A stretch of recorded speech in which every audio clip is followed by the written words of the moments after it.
Hello, I'm cgian. This is a quick video to show how to delete edge without deleting faces and vertices.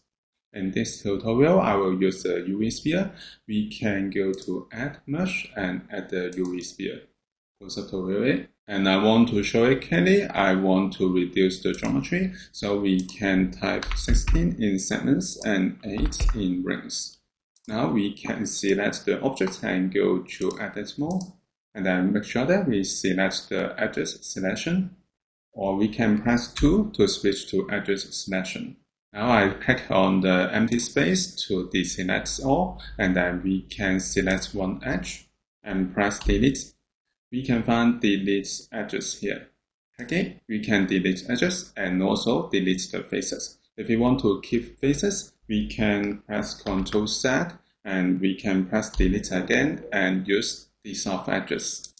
Okay, so we can delete the edges and keep the faces. Now I do it again. I select one edge and press delete and dissolve edges.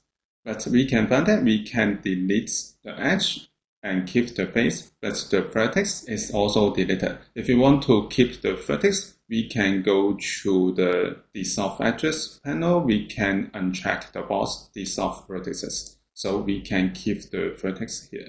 I press 1 to show the vertex here. So this is how we can delete edges without deleting faces and vertices in Blender. Thank you for watching this video. Hope this helped. Please subscribe this channel. More video will be shared with you. I'm cgian. See you in the next video. Bye bye.